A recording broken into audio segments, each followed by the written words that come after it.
ஏசாயா தீர்க்கதரிசன புத்தகத்தை எடுத்துக்கொள்ளுங்கள். அதனுடைய 9வது அதிகாரம் 6வது வசனம். ஏசாயா தீர்க்கதரிசன புத்தகம் 9வது அதிகாரம் 6வது வசனம், பக்கம் 815. எல்லாரும் சத்தம் உயர்த்தி நமக்கு சேர்ந்து வாசிக்கலாம். வாசிப்போம். நமக்கு ஒரு பாலகன் பிறந்தார், நமக்கு ஒரு குமாரன் கொடுக்கப்பட்டார். கர்த்தத்துவம் அவர் தோளின் மேல் இருக்கும். அவர் நாமம் அதிசயமானவர், ஆலோசனை கர்த்தா, வல்லமையுள்ள தேவன், நித்திய பிதா, சமாதான பிரபு என்னப்படும்.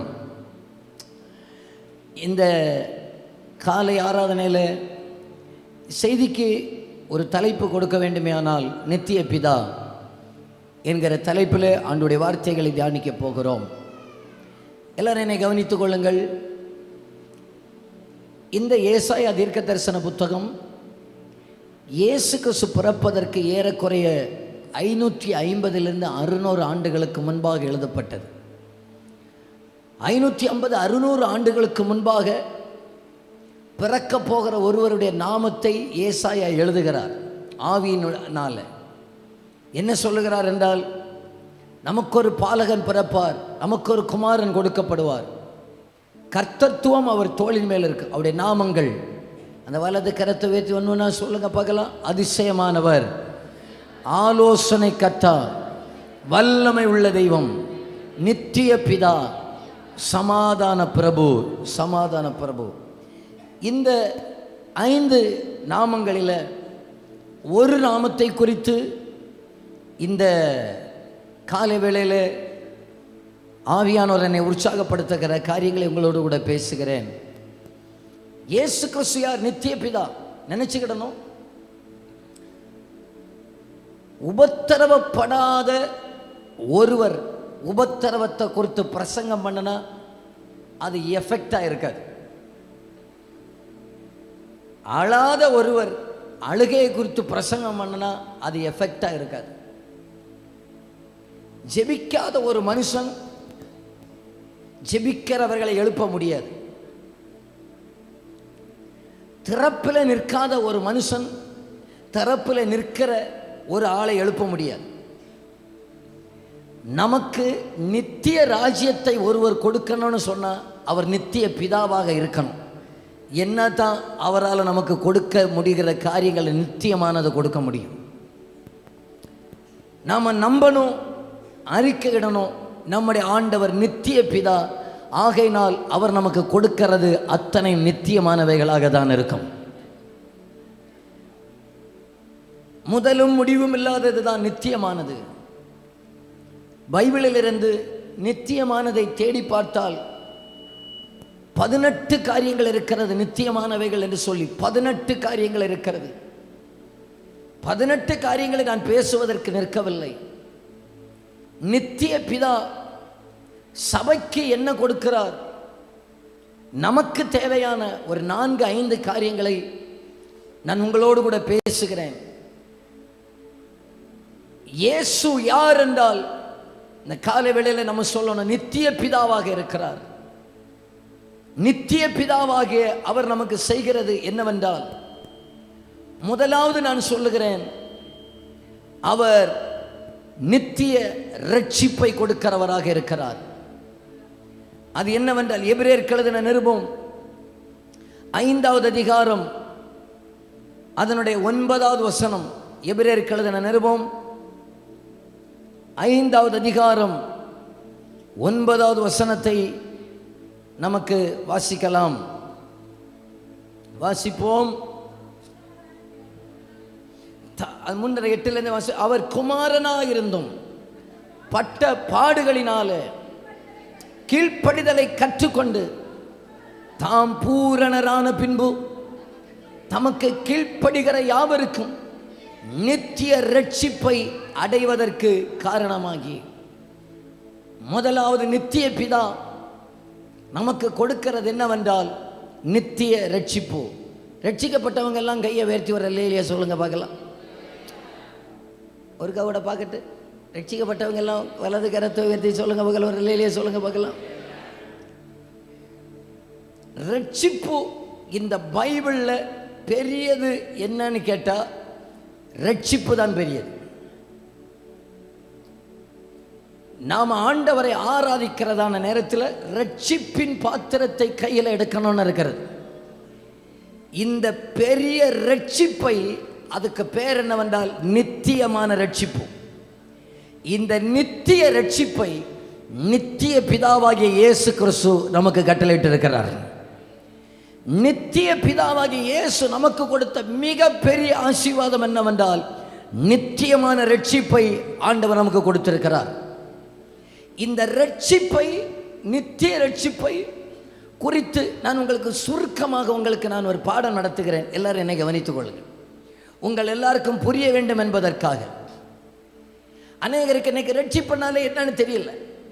நான் புரிவதற்காக எல்லாரும் என்னையே பார்த்து கொள்ளுங்கள். இப்பொழுது நாம் இப்போ ஒரு பிரேயர் ஹாலில் இருந்து கொண்டிருக்கிறோம்.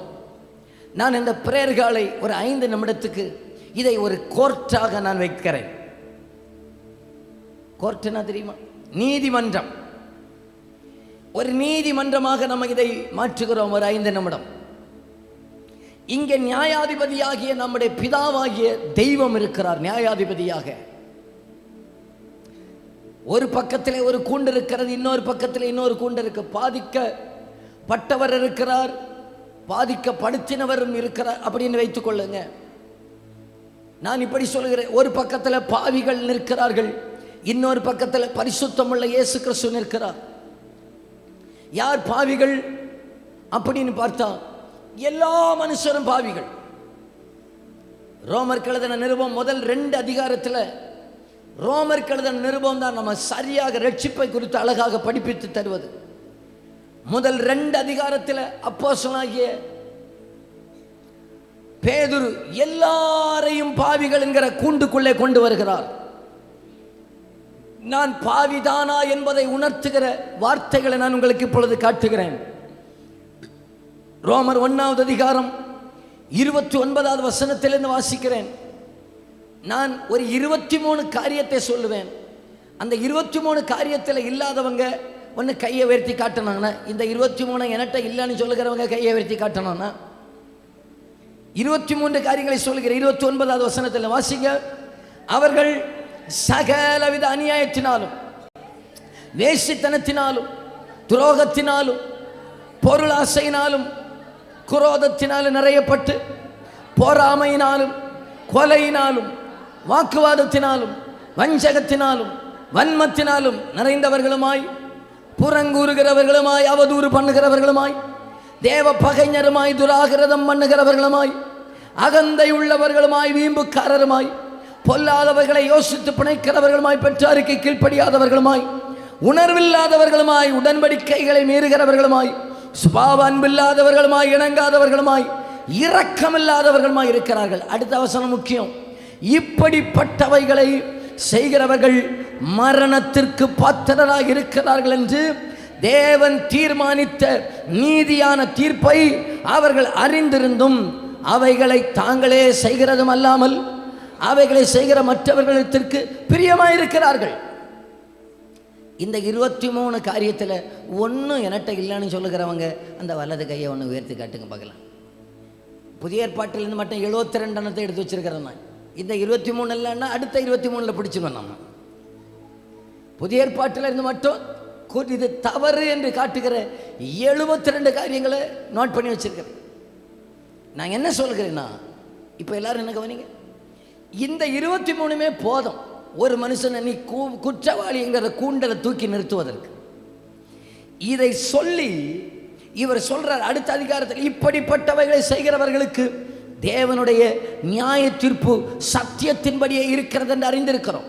ப்ளீஸ் தயவு செஞ்சு என்ன எல்லாரும் கவனிங்க, நல்லா கவனிச்சாதான் இந்த விஷயம் நமக்கு புரியும். ரட்சிப்பு எவ்வளவு பரிசுங்கிறத காட்டுறேன்.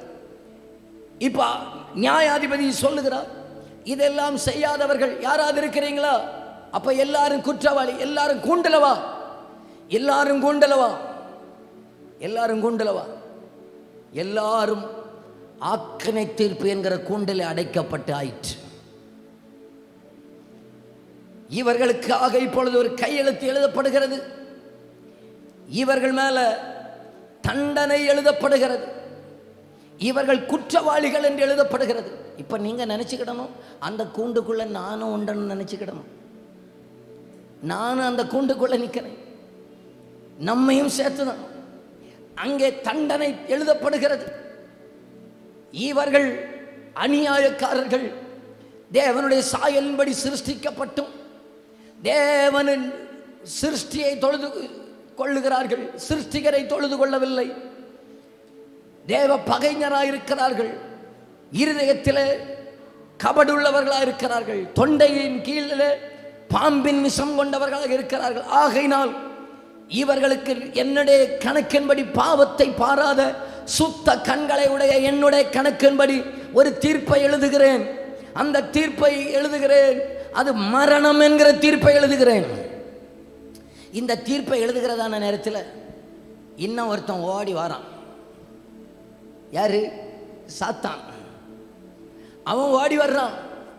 ஓடி வந்து சொல்றான், என்னையும் ஒன்று, என்னுடைய வாதத்தையும் ஒன்று கேட்கணும்னா அது என்னன்னு கேட்கணும். நான் என்ன தப்பு பண்ணணும், என்ன கீழே தள்ளினேன், நான் செஞ்ச தப்பு என்ன? எல்லாத்துக்கும் மேலே ஏறுவேன்னு தானே சொன்னேன். நான் பண்ணினதை விட இவன் பண்ணினது 100 மடங்கு அதிகமாக்கும். ஆகையினால எனக்கு கொடுத்த தண்டனையை விட அதிக தண்டனை நீர் இவருக்கு கொடுக்கணும், எழுதணும். எனக்கு மேல நீர் எழுதின தீர்ப்பை விட அதிக தண்டனையை இந்த மனுக்குலத்தின் மேல எழுதணும். ஏண்டா நீ இந்த மனுக்குலத்துக்கு மேல அதிக தீர்ப்பை கொடுக்கணும்னு நீ பெரிது பேசுற? நான் உம்முடைய சாயலின்படி உருவாக்கப்பட்டவன் அல்ல. இதா நிற்கிறவர்கள் உம்முடைய சாயலின்படி உருவாக்கப்பட்டவர்கள். எனக்கு நீர் ஆளுகை செய்கிற அதிகாரத்தை கொடுக்கல, ஆராதிக்கிற அதிகாரத்தை தான் கொடுத்தீர். ஆனால் பூமியிலே ஆளுகை செய்கிற அதிகாரத்தை இவர்களுக்கு கொடுத்தீர். ஆனால் ஆளுகையை இழந்தார்கள். ஆனால் என்னை விட பெரிய குற்றவாளி இவர் தான். அவனை பார்த்து சொன்னார், நீ அதில் நெல்லு, நீ கொஞ்சம் பொறுமையா நெல்லு, நான் ஒன்று பார்க்கட்டும். தண்டனை தீர்ப்போடு கூட ஆக்கனை தீர்ப்போடு இந்த உலகத்தில் பிறக்கிற அத்தனை மனுஷன் விரோதமாக ஒரு கையெழுத்து எழுதப்பட்டிருக்கிறது. அவருக்கு நீதியான நியாய தீர்ப்பு எழுதப்பட்டிருக்கிறது. மறுபக்கத்தில் திரும்பி பார்த்தால் அத்தனை மனுக்குலத்தையும் மீட்டெடுப்பதற்கு தகுதியான ஒரே ஒருவர் நிற்கிறார். அவர் பழுதற்றவர், குற்றம் சாட்டப்படாதவர், குற்றம் சாட்ட முடியாதவர். அவர் நினைச்சா மட்டும் இந்த மனுக்குலத்தை தூக்கி எடுக்க முடியும். அதுக்கடையில் அவன் வந்து நிற்கிறான். என்ன சொல்றான்? அப்படின்னா என்னையும் தூக்கி எடுக்கணும். நானும் விழுந்து போனேன், இல்லை, என்னையும் தூக்கி எடுக்கணும். இயேசுவோ விழுந்து போன தூதர்களை தூக்குவதற்கு மனதில்லாமல் விழுந்து போன உங்களையும் என்னையும் தூக்குவதற்கு மனதோடு கூட பிதாவை பார்த்து சொல்றாரு, அவர்களுக்கு விரோதமாக எழுதப்பட்ட கையெழுத்தை, அவர்களுக்கு மேலே வைத்ததான தண்டனையை என் மேலே சுமத்துவீராகன்னு சொல்லி அவர் தண்டனையை, நம்ம மேலே இருந்த தண்டனையை இயேசு கிறிஸ்து சுமந்ததுனால நம்மை கர்த்தர் நீதிமானாக மாற்றி இருக்கிறார். அதுக்கு பேர் தான் ரட்சிப்பு. புரிஞ்சவங்க அந்த இயேசு ராஜாவுக்கு ஒரு கை தட்டு கொடுத்துருங்க பார்க்கலாம். புரிஞ்சவங்க அந்த ரட்சகராக இயேசு அப்பாவுக்கு ஒரு கை தட்டு கொடுத்துருங்க பார்க்கலாம். ஹல்லேலூயா. இப்போ ரட்சிக்கப்படுவதற்கு காசு கொடுத்து ரட்சிக்கப்பட்டவங்க எல்லாம் கையை உயர்த்தி காட்டுங்க பார்க்கலாம். இப்ப ரட்சிக்கப்படுவதற்கு காசு கொடுக்க வேண்டிய அவசியம் இல்லை. இப்ப ரட்சிக்கப்படுவதற்கு இன்னொரு பொருத்தனை பண்ண வேண்டிய அவசியம் இல்லை. ரட்சிக்கப்படுவதற்கு இன்னொரு பாத யாத்திரை பண்ண வேண்டிய அவசியம் இல்லை. நம்முடைய தண்டனையை சுமந்து தீர்த்த அவரை நம்பி அவருக்கு உள்ள வந்தாலே போதும், நம்மை பாதுகாத்து நம்மை நிறுத்துகிற ஒரு நித்திய ரட்சிப்பை இந்த நித்திய பிதா நமக்கு கொடுத்திருக்கிறார். இப்போ என்ன கவனிங்க, எனக்கு ஒருத்தங்க ஒரு கிஃப்ட் கொடுக்குற கவனிச்சுக்குமா, ஒரு பேனா ஒரு கிஃப்ட் கொடுக்குற. இந்த கிஃப்டை அதோடைய விலை தெரியாமல், அதை காப்பாற்ற முடியாமல் நான் அதை இழந்து போகலாம். ஆனால் எனக்கு கிஃப்ட் கொடுத்தவர் அதை திரும்ப வாங்க மாட்டார். சரிதானே இல்லையா? வாங்க வர மாட்டாரா? நீங்கள் இருக்கிறத பார்த்தா வாங்குவீங்கன்னு தோணுது. நான் கேட்குறேண்ணே, இப்போ நீங்கள் தான் எனக்கு ஒரு பேனாவோ ஒரு கிஃப்ட்டு தாரீங்க, பாஸ்டர் வச்சுக்கோங்க பாஸ்டர்னு சொல்லி. ஒரு நாள் பாஸ்டர்கிட்ட ஏதோ ஒரு கோபம் வந்துட்டு, உடனே கூட்டம் முடித்த உடனே லைனாக வந்து நின்றுட்டு என்ன கேட்பீங்க? பேனா என்னைக்கு ரிட்டர்ன் வருது? ரிட்டர்ன் என்னைக்கு அதை தருவீர்? உமக்கு இந்த பேனா தந்தது தான் தப்பாக போச்சு. அப்படி கேட்குறவங்க மட்டும் ஒரு ஆமேன்னு சொல்லுங்கள் பார்க்கலாம். மழை பெஞ்சாலும் உஷாராக தான் இருக்கிறீங்க, நல்லா கவனிச்சுக்கிறீங்க. ஆனால் இவரோ இவ்வளவு பெரிய ரட்சிப்பை, நித்திய ரட்சிப்பை எங்களுக்கு தந்ததுனால அவர் எடுக்க மாட்டார். நான் சத்துருவுக்கு இடம் கொடுத்து திரும்ப குற்றவாளி கூண்டிலே வருவதற்கு வாய்ப்பு உண்டு. எத்தனை பேர் கையை உயர்த்தி சொல்லுகிறீங்க? எத்தனை பேர் கையை உயர்த்தி சொல்லுகிறீங்க? அந்த வலது கையை உயர்த்தி சொல்லுங்க பார்க்கலாம். என்னை நம்பியவர் தந்த பொறுப்பதனை அவர் வரும் வரை காத்துக்கொள்வேன். சொல்லுங்க. என்னை நம்பியவர் தந்த பொறுப்பதனை அவர் வரும் வரை காத்துக்கொள்வேன். இப்ப நல்ல கவனிங்க, நல்ல கவனிங்க. இவ்வளோ பெரிய குற்றவாளி தான் கூட்டல். இனியும் புரிகிற போல ஒரு ஆள் உங்களுக்கு காட்டுறேன். எல்லாரும் என்ன கவனிங்க. இயேசுவை சிலுவையில் அடிச்ச அன்னைக்கு பிலாத்து என்கிற ஜட்ஜு ஒரு பக்கத்தில் பரபாஸ், இன்னொரு பக்கத்தில் இயேசு கிறிஸ்து. இவனை விடுதலையாக்குகிற ஒரே ஒரு நபர் இப்ப இங்க இயேசு மட்டும்தான். இப்ப இயேசு சிலுவையில் அடிக்கப்பட்டார். இந்த கலகக்காரனாகிய பரபாஸ் விடுவிக்கப்பட்டான். இந்த பரபாசுடைய உள்ளங்காலம் எல்லாம் என்ன தெரியுமா சொல்லலாம்? என்ன சொல்லலாம்? இன்னைக்கு நான் ஜீவனோட நடப்பதற்கு காரணம் நான் அல்ல, எனக்கு வர வேண்டிய தண்டனை இன்னொருத்தருக்கு மேலே எழுதப்பட்டதுனால நான் தப்புனேன்.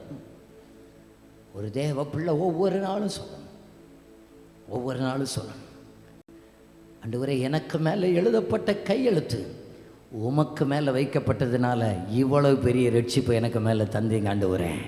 நல்ல கரங்களை தட்டி சொல்லுங்க பார்க்கல. நித்திய ரட்சிப்பை எனக்கு நீர் உண்டாக்கினீர், நித்திய ரட்சிப்பை எனக்கு நீர் உண்டாக்கினீர், நித்திய ரட்சிப்பை நீர் எனக்கு தந்தீர். ஆகையினால நான் உம்மை துதிக்கிறேன் அப்பா, ஆகையினால நான் உம்மை துதிக்கிறேன். இப்போ அந்த பரபாசிட்ட போய் சாக வேண்டியவன் அவனுக்கு வாழ்க்கை கொடுத்தாரு. அந்த பரபாஸ் என்னைக்காவது இயேசுவை பார்த்து சொல்லுவானா? எனக்கு மட்டும் நீர் அவனுக்கெல்லாம் சுகத்தை கொடுத்தீரு, எனக்கு மட்டும் சுகத்தை தருவல்ல சொல்லுவானா?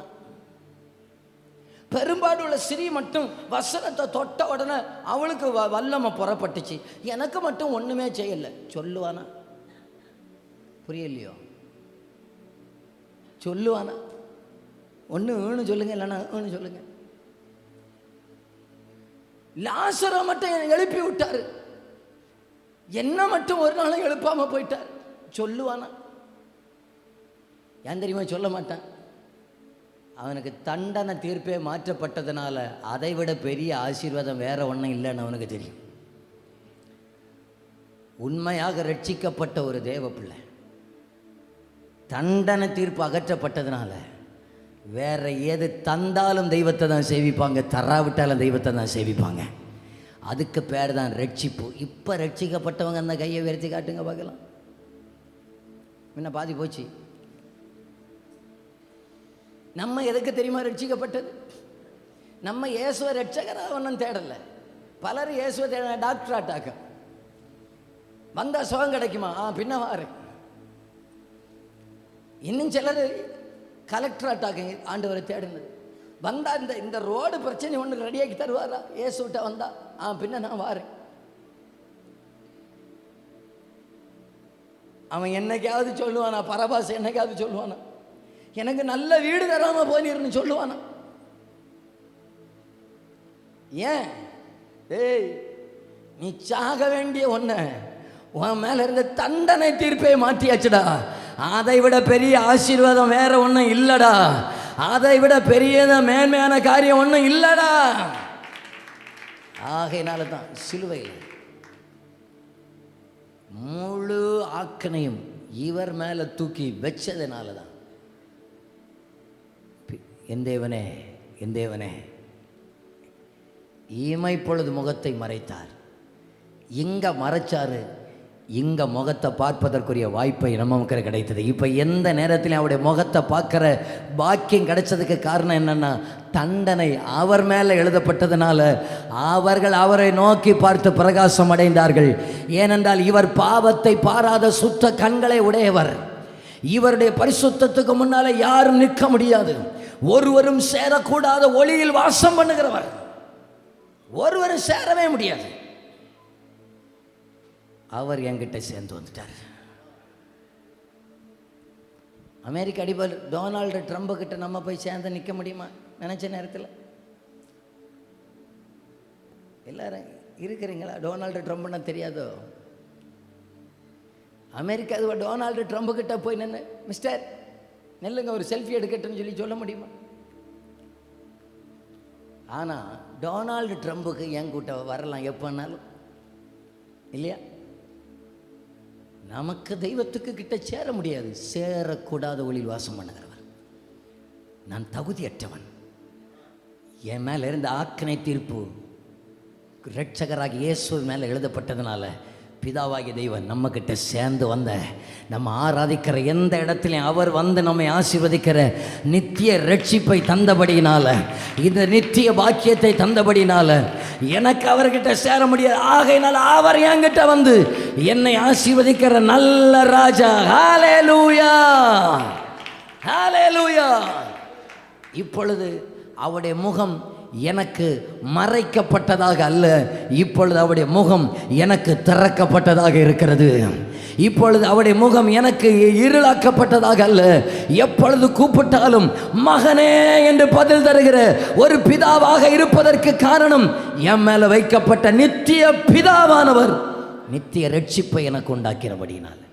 எனக்கு புரிஞ்சுன்னு சொல்லுகிறவங்க மட்டும் கையை வேர்த்தி வரலே சொல்லுங்க பார்க்கலாம். இப்போ அந்த கோர்ட்டு கதை எனக்கு புரிஞ்சுன்னு சொல்லுகிறவங்க கையை வேர்த்தி காட்டுங்க பார்க்கலாம். கரங்களை அசைத்து வரலையே சொல்லுங்க பார்க்கலாம். மறந்துடவே கூடாது. கேட்டீங்களா? நிகழ்ச்சி பண்ண நமக்கு பல நேரத்தில் என்னன்னு தெரியல. உண்மையிலேயே ஆதி அப்போஸ்தலர்கள் இந்த ரட்சிப்புக்காக கொடுத்த வேலை இருக்கு பார்த்தீங்களா? கழுத்தில் கொண்டு ஒரே வெட்டில் தலையும் சரீரத்தையும் துண்டாக்கி போடுற பட்டயத்தை கொண்டு கழுத்தில் வைக்கிறதான நேரத்துலையும் ஏசோ விடுறாருன்னு சொன்னாச்சுன்னா முடியாதுன்னு சொல்கிறதுக்கு காரணம் என்ன தெரியுமா? அவங்க பார்த்தது இந்த உலகத்தில் ஒன்றே அல்ல, என் மேலே இருக்கு எனக்கு விரோதமான கையெழுத்தை ஒருவர் தொலைச்சி போட்டார் பார்த்துக்கிடுங்க, சிலுவையில் ஆணி அடித்து போட்டார் பார்த்துக்கிடுங்க. ஆகையினால நான் அவருடைய பிள்ளையாக மாறிவிட்டேன், அவருடைய பிள்ளையாக மாறிவிட்டேன்.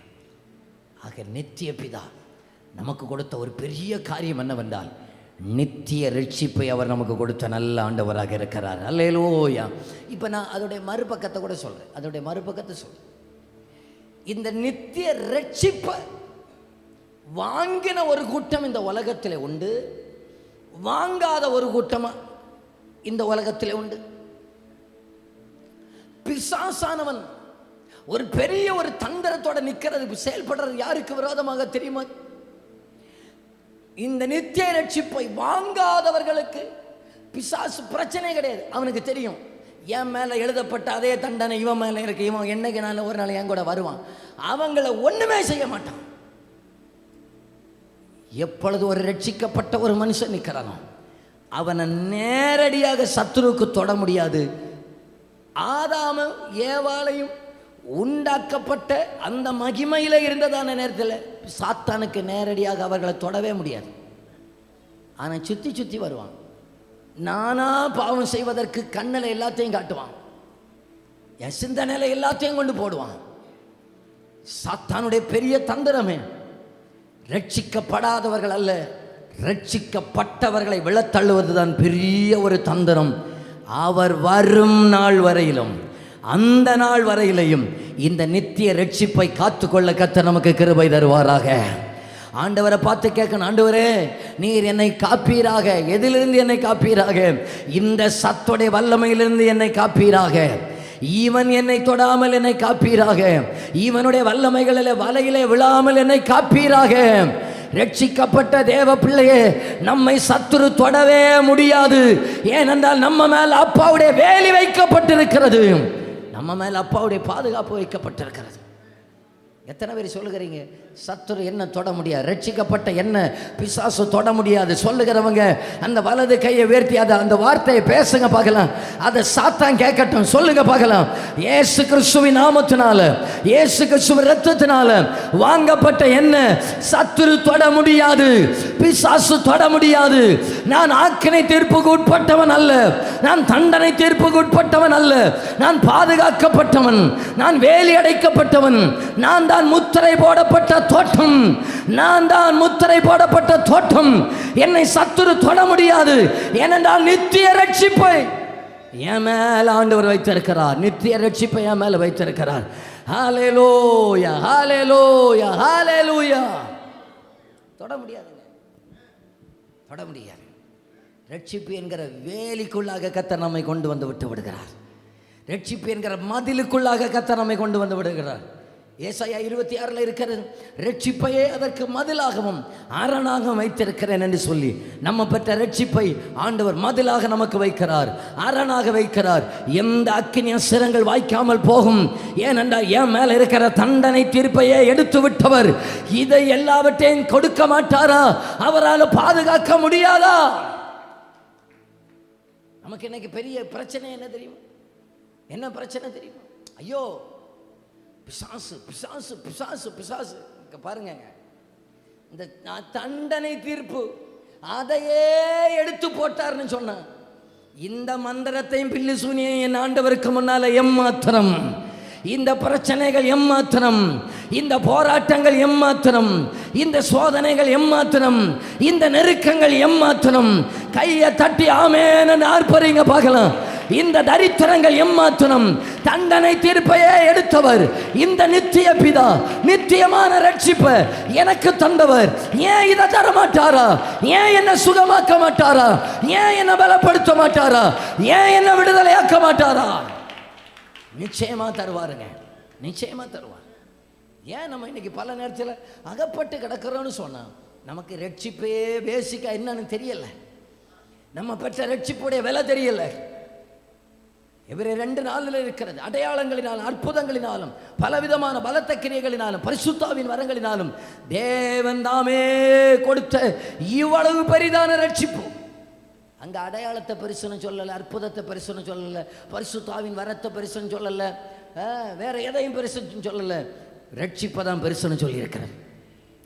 இந்த உலகத்தில் வாழுகிற காலத்தில் நான் பெற்ற பெரிய ஆசீர்வாதம் என்னன்னு சொன்னா ஒவ்வொருவரும் சொல்லணும், நான் ரட்சிக்கப்பட்டேன், நான் ரட்சிக்கப்பட்டேன். அதுதான் என் கர்த்தர் எனக்கு தந்த பெரிய சொத்து என்று சொல்லுகிறவர்கள் தலைக்கு மேல கையை தட்டி வரு ஆமென்னு சொல்லுங்க பார்க்கலாம். தலைக்கு மேல கையை தட்டி சொல்லுங்க பார்க்கலாம். நான் ரட்சிக்கப்பட்டேன், நான் ரட்சிக்கப்பட்டேன், நான் ரட்சிக்கப்பட்டேன், நான் ரட்சிக்கப்பட்டேன். பூரண அழகுள்ளவரே, பூவில் எந்த வாழ்க்கையதில் நீரே போதும் வேற வேண்டாம் எந்த நண்பர் ஏசப்பா. மண்ணுக்காக மாணிக்கத்தை விட்டிட மாட்டேன், வெறும் மண்ணுக்காக மாணிக்கத்தை விட்டிட மாட்டேன். ஒரு அடிய கையை தட்டி பாடலாமா? பூரண அழகுள்ளவர், பூவில் எந்த வாழ்க்கையதில் நீரே போதும் வேறே வேண்டாம் எந்த நண்பர் இயேசுவே. மண்ணுக்காக மாணிக்கத்தை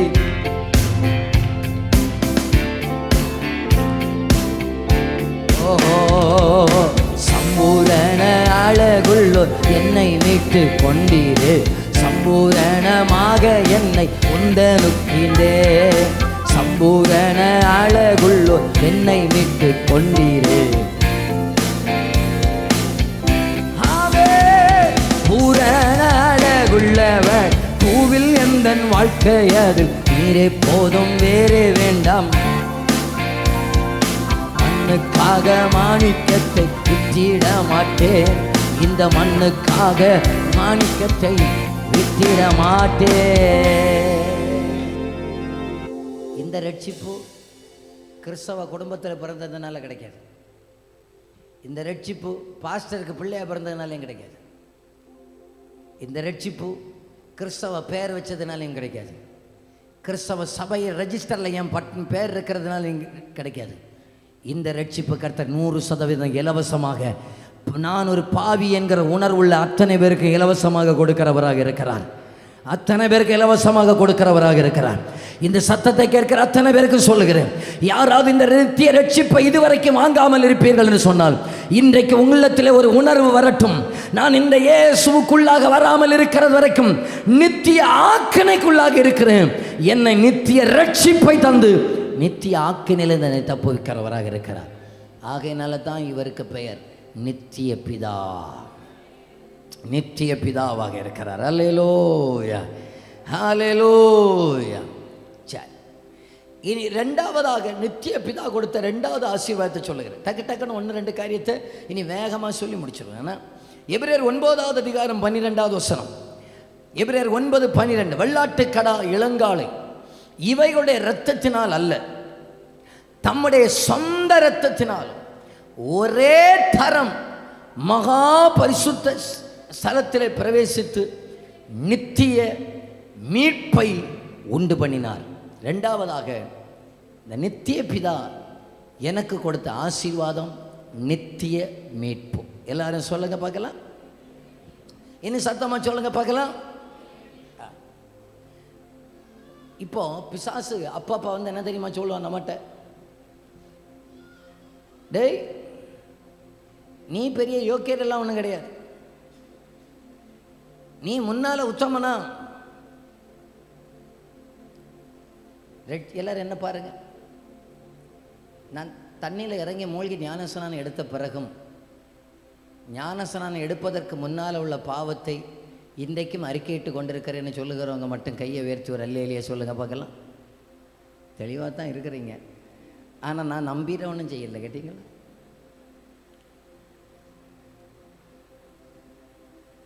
ஞானஸ்நானம் எடுக்கிறதுக்கு முன்னால் உள்ள பாவத்தை இன்றைக்கும் ஒவ்வொரு திருவிருந்துக்கும் முன்னால் அண்டவரே என்ன மன்னிங்கன்னு சொல்லி கேட்குறவங்க உண்டு. சிலர் முகத்தை பார்த்தாலே தெரியுது அந்த அளவு இதுக்குள்ளே உண்டு. இந்த உணர்வை உண்டாக்குறவன் சாத்தானாக்கும். என் கர்த்தர் மன்னிக்கிறதுக்கு தயபெருத்த ஆண்டவர், நம்மை மன்னித்து மறக்கிறவராக இருக்கிறார். மனுஷன் மன்னிப்பான், மறக்க மாட்டான். தெய்வமோ மன்னிப்பார், மறப்பார். எவ்வளோ தூரம் தெரியுமா மன்னிப்பார்? மேற்குக்கும் கிழக்குக்கும் வடக்குக்கும் தெற்குக்கும் உள்ள தூரம் உண்டு. மேற்குக்கும் கிழக்குக்கும் இதுவரைக்கும் தூரத்தை யாரும் கண்டுபிடிக்கல. மேற்குக்கும் கிழக்குக்கும் அவ்வளவு தூரமாக என் பாவங்கள் தூக்கி எறியப்பட்டு விட்டதுன்னு சொல்லுகிறவங்க ஒரு ஆமேன்னு சொல்லிடுங்க பார்க்கலாம். அடுத்ததாக ஏசாயால இருக்கிறது, என் பாவத்தை சமுத்திரத்தின் ஆழங்களில் தூக்கி போட்டு விட்டார் என நம்புகிறவர்கள் கையை உயர்த்தி ஒரு ஆமேன்னு சொல்லுங்க பார்க்கலாம்.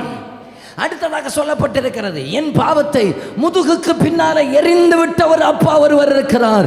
அந்த அப்பாவுக்கு ஒரு கை தட்டி ஒரு ஆமேன்னு சொல்லுங்க பார்க்கலாம்.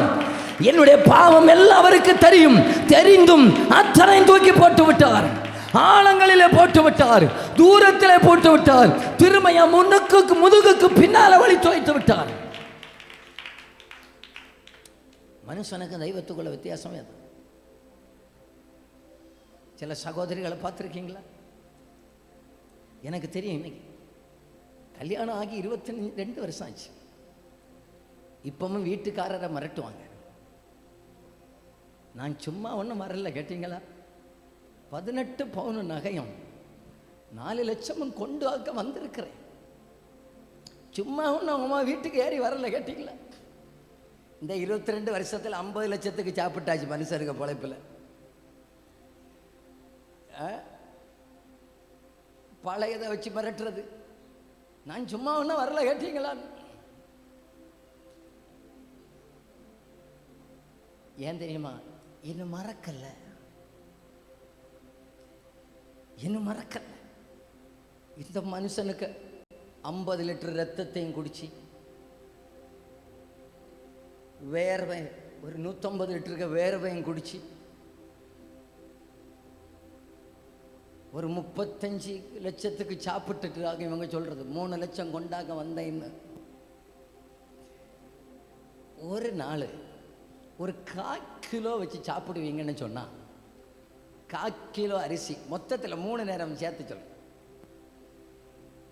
சாப்பிடுவீங்கன்னு சொன்னால் ஒரு நாள் ஒரு வருஷத்தில் 300 நாள் சாப்பிடுவோன்னு சொன்னால் ஒன்று யோசிச்சு பாரு. 100 நாளையில் எவ்வளோ ஆச்சு? 4 நாளையில் 1 கிலோ, 400 நாளையில் 100 கிலோ. இந்த இருக்கிற இந்த சைஸ் எல்லாம் ஒரு வருஷத்தில் 100 கிலோ சாப்பிட்டாலும் வழக்கம். 1 கிலோ அரிசிக்கு விலையை ஒன்று கணக்கு போட்டு பாருங்க. இதெல்லாம் சாப்பிட்டுக்கிட்டாக்க நம்ம பழைய கதையை பேசிட்டு நிற்கிறது. என் தெய்வம் மன்னிக்கிறவர் அல்ல, மன்னித்து மறக்கிற ஒரு நல்ல ராஜா இருக்கிறார். ஸ்தோத்திரம் சொல்லுக பார்க்கலாம். அல்லேலூயா. மன்னித்து மறக்கிற ஒரு நல்ல அப்பா ஒருவர் இருக்கிறார். அவர் எடுத்து காட்ட மாட்டார். இளையகுமாரனா நம்ம இருந்திருந்தா, இளையகுமாரன் வந்து அப்பா நம்மவா இருந்திருந்தா, வா வா ஓடி வா, கொண்டு போனதெல்லாம் எங்க? அது தீந்து. கொண்டு போன காசு எங்கடா? எல்லாத்தையும் அண்ணன் வந்து சொல்லுவான், வேசிகள் இடத்துல போய் எல்லாத்தையும் நஷ்டம் ஆக்கிட்டேன். அங்கே போய் நஷ்டம் ஆக்குறேன். வீட்டுக்காரர் அம்மாட்ட சொல்லுவார், அந்த துறப்பாய ஒன்று எடு, பயம் வந்துருக்கிறான், ஒன்று இனியாவது நல்லா கெடுப்போம். என்னைக்காவது கேட்டார்? என்னைக்காவது கேட்டார்? அதுல இருந்து ஒரு காரியத்தை சொல்றேன். என் அப்பா நமக்கு தந்தது நித்திய மீட்பு. மனுஷன் குத்தி காட்டுவான், டேய் நீ பாவி, டேய் நீ பாவி. சாத்தான் இன்னைக்கு அதைத்தான் சொல்லுகிறான். சாத்தான் இன்னைக்கு அதைத்தான் சொல். ஒன்னால முடியாது, ஒன்னால முடியாது. நீ என்ன பெரிய உத்தமனா? கிட்ட வந்து தொடக்கும் வழி இல்லை. என்ன தெய்வம் நம்மளை பாதுகாத்து வச்சிருக்கிறார். இங்கே எந்த சொல்லுவான், ஒன்னால முடியாது கேட்டியா? நீ என்ன பெரிய உத்தமரா? நீ எல்லாம் ஆராதிச்சு ஆண்டவர் கேட்பாரா? நீ எல்லாம் ஜெபிச்சு ஆண்டவர் கேட்பாரா? அப்போ நீங்கள் சொல்லணும், என் அப்பா எனக்கு நித்திய பிதா, எனக்கு நித்திய மீட்பை தந்திருக்கிறதுனால இனி வாம் பக்கத்தில் வரவே மாட்டேன்ப்பா, இனி வாம் பக்கத்தில் வரவும் முடியாதப்பா.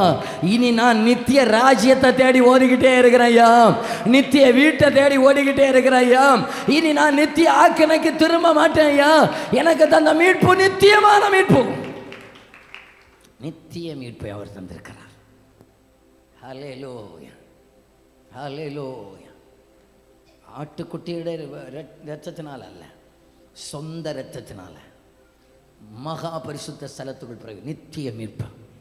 இன்னைக்கு சாகாமல் நிலைத்திருப்பதற்கு காரணம் இன்னைக்கு இந்த கிருபைன்னு சொல்லி பாட்டு பாடும்போதே உண்மையாக எனக்கு இந்த பிரசங்கம் பண்ண போகிற பிரசங்கம் ஆண்டவர் என் உள்ளத்தில் போட்ட வார்த்தை இதெல்லாம் நினச்சி என் உள்ள எல்லாம் உடஞ்சி போச்சு. கிருபைக்கு அர்த்தம் என்ன தெரியுமா? குற்றவாளி கூண்டில் நின்னதான நேரத்தில் என்ன நம்பிக்கையில் இந்த இவங்க தண்டனையெல்லாம் என் மேலே வைங்கன்னு சொல்கிறதுக்கு, இவங்க தண்டனையெல்லாம் நான் சுமந்தாச்சுன்னா, இவங்க ஒழுங்காக என்னை நேசிப்பாங்கன்னா அவர் சுமந்தார், ஒழுங்காக எனக்கு காணிக்க தருவாங்கன்னா சொல்லி அவர் சுமந்தார், ஒழுங்காக என்னை பின்பற்றி வருவாங்கன்னு இதெல்லாம் அவர் எந்த நிபந்தனையும் இல்லாமல் நமக்கு நித்திய மீட்பை தந்ததுக்கு ஒன்றை நம்பினார். அவர் இவர்கள் என்னை நேசிப்பார்கள். அதனால தான் கற்பனைகள் எல்லாம் பிரதான கற்பனை. பழைய ஏற்பாட்டில் கேட்டால் விக்கிரகாராதனைன்னு சொல்லுவோம். இப்போ புதிய ஏற்பாட்டில் இயேசு கிறிஸ்துவிட்ட போய் பிரதான கற்பனை என்னன்னு கேட்டால் அவர் சொல்லுவார், உன் முழு இருதயத்தோடும் உன் முழு ஆத்மாவோடும் நான் உன்னிடத்தில் அன்பு கூர்ந்தது போல நீ என்னிடத்தில் அன்பு கூர்வாயாக. இன்றைக்கி நம்ம பல நேரத்தில் ஏன் தெரியுமா ரட்சிக்கப்பட்டோம்? பல நேரத்தில் நம்ம ரட்சிக்கப்பட்ட காரணம் என்னென்னா, நரகத்துக்கு போகக்கூடாது, அதுக்காக தான் ரட்சிக்கப்பட்டோம். பயந்து போய் ரட்சிக்கப்பட்டாங்க. நான் பைபிளை இப்போ படிக்க நான் பயந்து போய் அல்ல ரட்சிக்கப்படணும், என் தெய்வத்துடைய அன்பை பார்த்தாக நான் ரட்சிக்கப்படணும். நாம் பயந்து ரட்சிக்கப்பட வேண்டியவன் அல்ல. இவ்வளவு அன்புள்ள ஒருவர் இருக்கிறாரே, ஆனால் இந்த அன்புள்ள தெய்வத்தை என் காலம் முழுவதும் நான் ஆராதிக்காமல் இருக்கவே முடியாது. இந்த தெய்வத்தை நான் சேவிக்காமல் இருக்கவே முடியாது. இந்த தெய்வத்துக்காக வாழாமல் இருக்கவே முடியாது. நான் பயந்து அவரை சேவிக்கிறவன் அல்ல, அன்பினால் அவரை சேவிக்கிறவன், அன்பினால் அவரை சேவிக்கிறவன், அன்பினால் அவரை சேவிக்கிறவன். அந்த அன்பினால ஆண்டவர் நம்முடைய இருதயத்தை இந்த காலை வேளையில் நிரப்புவாராக. அந்த அன்பினால் நம்முடைய உள்ளங்களை கர்த்தர் நிரப்புவாராக. கையை உயர்த்தி வர அல்லேலூயா சொல்லிடுங்க பகல. அல்லேலூயா. இனி 1-2 காரியத்தை டக்கு டக்குன்னு சொல்லி நம்ம முடிச்சிடுவோம். வெளிப்படுத்தின விசேஷ புத்தகம் 14வது அதிகாரம் 6வது வசனத்தில் சுவிசேஷம் நித்தியமானது, நித்தியமானது, சுவிசேஷம் நித்தியமானது. எல்லாரும் என்ன கவனிங்க, ஒரு கேள்வி நம்ம வாசிக்க வேண்டாம், வாசிச்சா நேரம் போயிடும். சுவிசேஷம் நித்தியமானது. பைபிளில் மொத்தம் எத்தனை சுவிசேஷம் உண்டு சொல்லுங்க பார்க்கலாம், சத்தமாக சொல்லுங்க. பைபிளில் மொத்தம் எத்தனை சுவிசேஷம் உண்டுன்னு கேட்டேன். கேளுங்க சத்தமா. 4.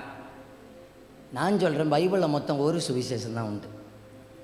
ஆனால் 4 சுவிசேஷகர்கள் எழுதியிருக்கிறாங்க ஒரு சுவிசேஷத்தை.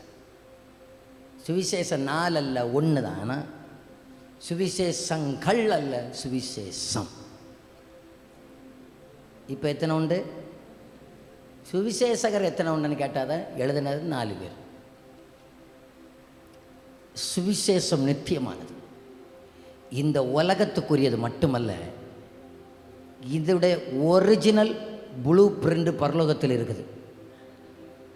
இதுக்கு ஒரிஜினல் பிரிண்ட் பரலோகத்தில் இருக்குது. ஆகையினால தான் யோவான் 12:48 ஆண்டவர் சொன்னார், நான் சொன்ன வசனங்கள் ஒரு மனுஷனை நியாயம் தீர்க்கும். வசனங்கள் நியாயம் தீர்க்கும். பயங்கரமானதாக அது. இயேசு சொன்னார், நீங்க ஒரு ஊருக்கு போகணும், ஊருக்கு போய் நீங்க எல்லாம் இங்க வரக்கூடாது, போங்கடான்னு சொல்லி துரத்துனா நீங்கள் வெறுமையாக வரக்கூடாது. எப்படி வரணும்? காலில் இருக்கிற தூசியை உதறி போட்டுட்டு வரணும். காலில் இருக்கிற தூசியை நான் அங்கே தட்டி போட்டுருவேன். நான் நிறைய ஊரில் தட்டி இருக்கிறேன் பாருங்கள். ஒரு ஊரில் இந்த லைவ் போகிறதுனால ஊருக்கு பேர சொல்லலை.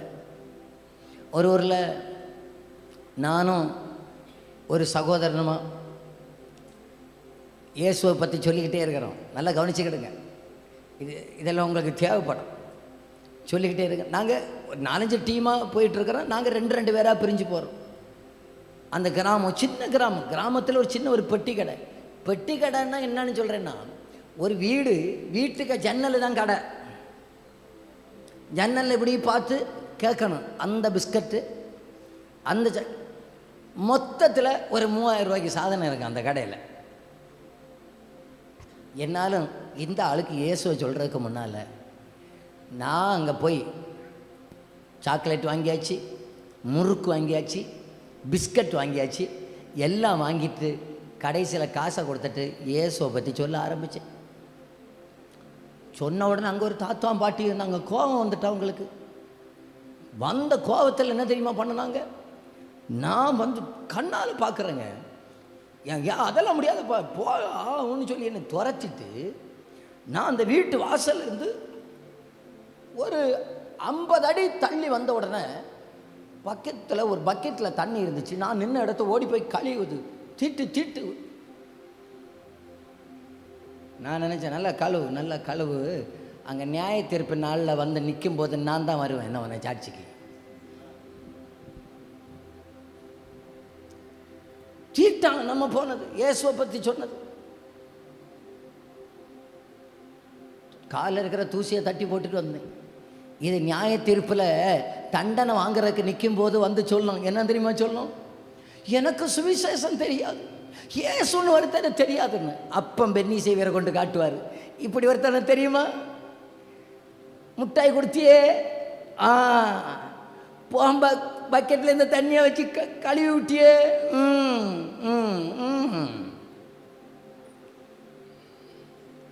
சுவிசேஷம் நித்தியமானது. சுவிசேஷம் நித்தியமானது. நான் அறிவிக்கிற சுவிசேஷம் சாகாது, அறிவிக்கிற நான் கூட சாகலாம். சுவிசேஷம் சாகாது. நித்திய சுவிசேஷத்தை நம்ம நம்பி கையில் தந்த அப்பாவுக்கு இருக்கு. அந்த பைபிளை ஒன்று உயர்த்தி காட்டி அப்பாவுக்கு ஒரு அல்லேலியா சொல்லுங்க பார்க்கலாம்.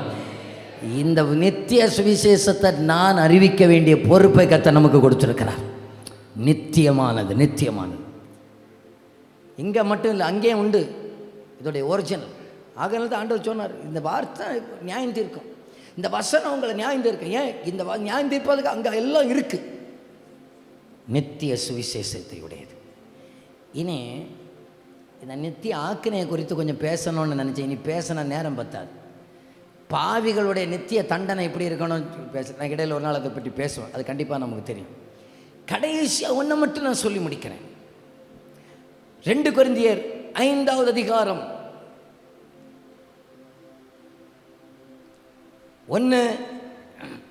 2 கொரிந்தியர் 5:1 பூமிக்குரிய கூடாரமாகிய நம்முடைய வீடு அழிந்து போனாலும் தேவனால் கட்டப்பட்ட கைவேலை அல்லாத நித்திய வீடு பரலோகத்தில் நமக்கு உண்டென்று அறிந்திருக்கிறோம்.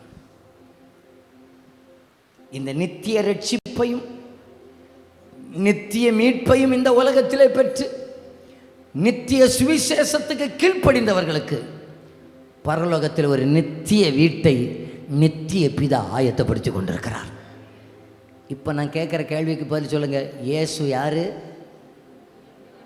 இயேசு யாரு? அதைத்தான் முதலே சொன்னேன்.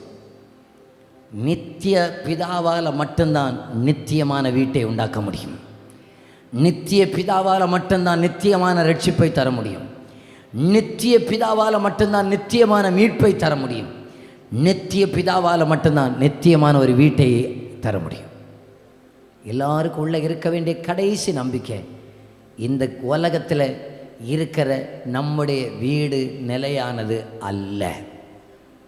அல்ல. இந்த பூமி வெந்துருகி சாம்பலாய் போகும். இந்த பூமி நமக்கு சொந்தம் அல்ல. நித்திய ரட்சிப்பை பெற்ற நீங்கள் எல்லாம் நம்புங்கள். நமக்கு ஒரு நித்திய வீட்டை கர்த்தர் பரலோகத்தில் ஆயத்தப்படுத்தி கொண்டிருக்கிறார். நமக்கு ஒரு மகிமையான ஒரு வீட்டை அவர் நமக்கு ஆயத்தப்படுத்தி கொண்டிருக்கிறார். நான் யோசித்து பார்க்கிறேன்.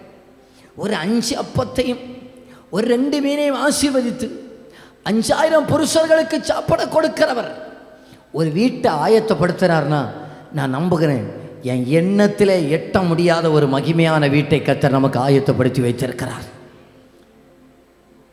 போய் சமுத்திரத்தில் தூண்டலை போட்டு வர்ற மீனை பிடிச்சி மீனுடைய வாயில் இருக்கிற வெள்ளிக்காசை உனக்கு எனக்கும் சேர்த்து மரிப்பணமாக கொடு என்று சொல்கிறேன். சமுத்திரத்தின் ஆழங்களை குறித்ததான அனந்த ஞானம் உள்ளவர் நமக்கு கொடுக்கிற வாக்குத்தத்தம், உங்களுக்கு ஒரு நித்திய வீட்டை ஆயத்தப்படுத்தி வைத்திருக்கிறேன். அந்த வீடு இந்த உலகத்தில் நம்ம பார்க்கிற எந்த வீடுக்கும் ஈடும் இணையுமாகாது.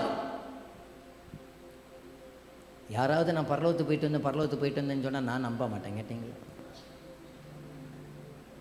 நான் பரலோகத்தில் போயிட்டு வந்து அதை பார்த்தேன் இதை பார்த்தேன்னு சொன்னால் எனக்கு உள்ளது நம்பிக்கை வராது. ஆனால் எனக்கு பரலோகத்துக்கு போன 2 பேர் எனக்கு தெரியும். அவங்கள மட்டும் நான் நம்புவேன். ஒரு பிள்ளை சொல்லிச்சு, பரலோகத்துக்கு போனேன். சரி, போயிட்டு என்ன நடந்துச்சு? அங்கே ஆண்டவர் கனியை தந்தார், புளிப்பாக இருந்தது.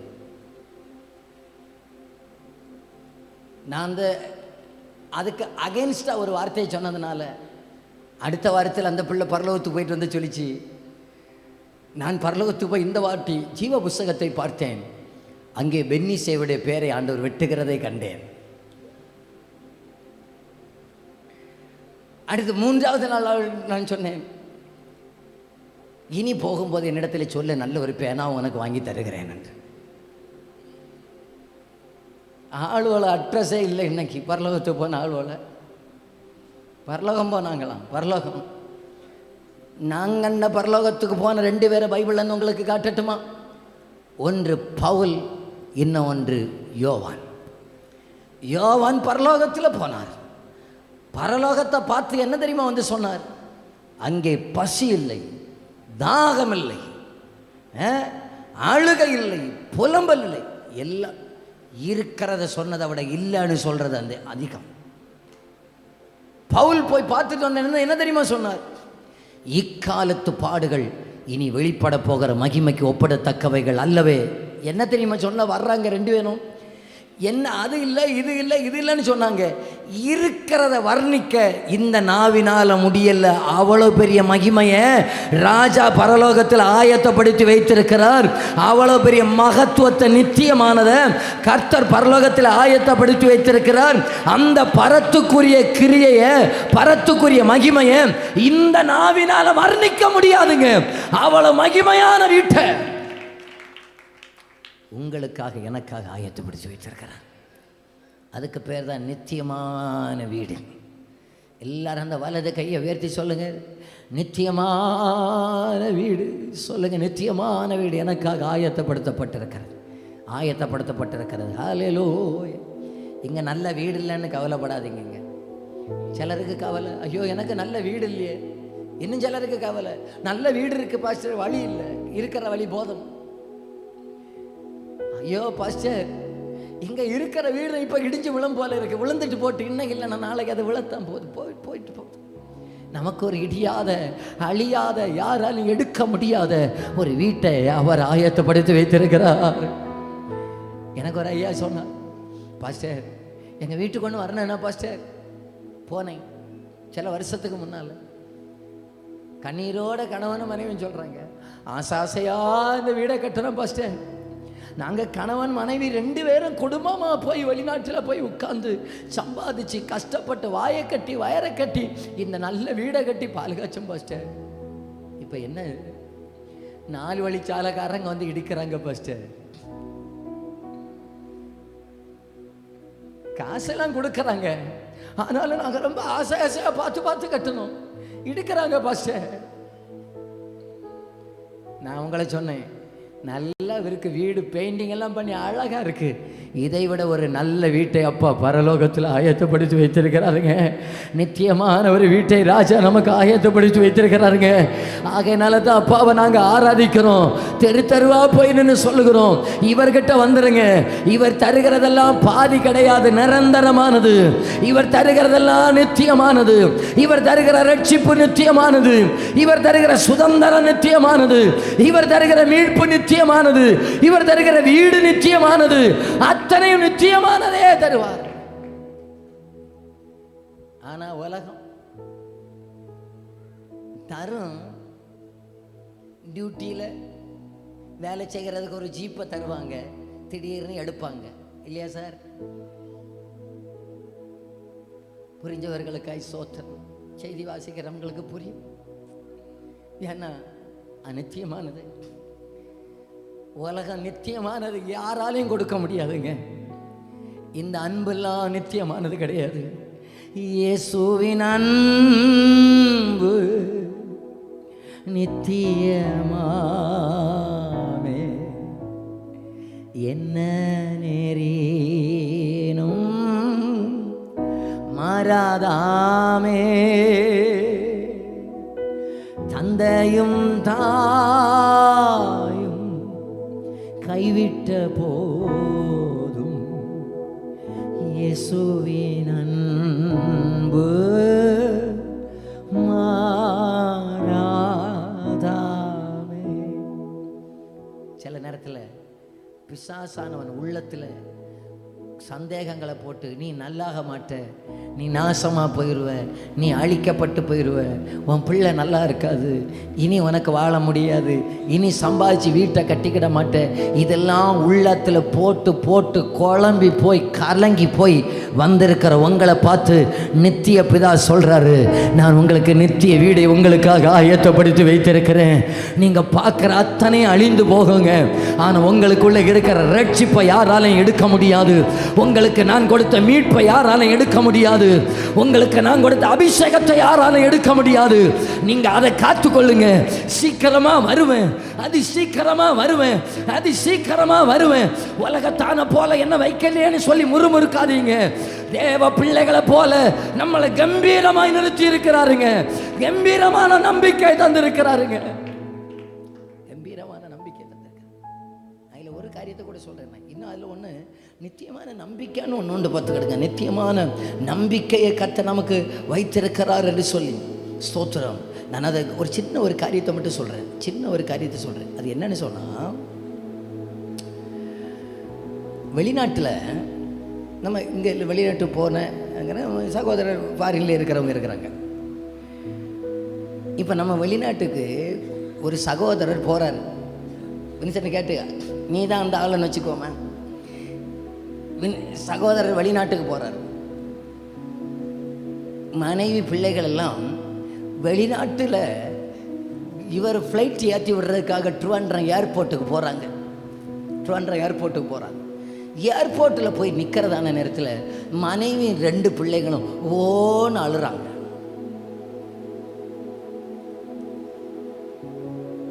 மற்றவங்க வரலையோ அன்னைக்கு ஓன்னு அழுறாங்க. அழுத உடனே உள்ளே போனேன்னு திரும்ப வரவா செய்வாங்க? இல்லை திரும்ப வந்தால் தான் இவங்க கூட்டிகிட்டு போயிடுவாங்களாக்கும்.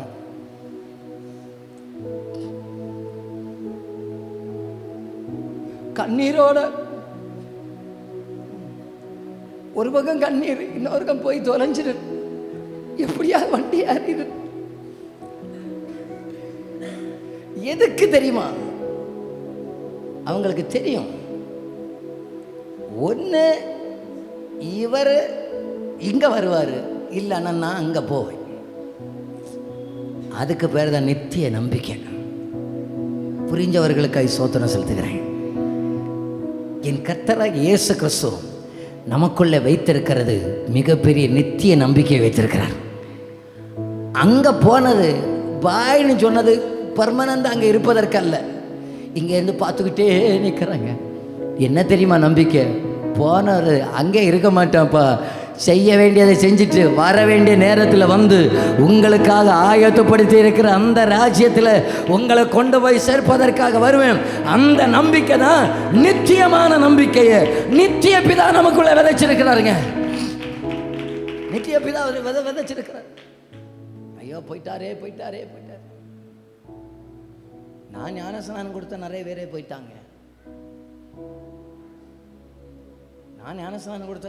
போயிட்டாங்க.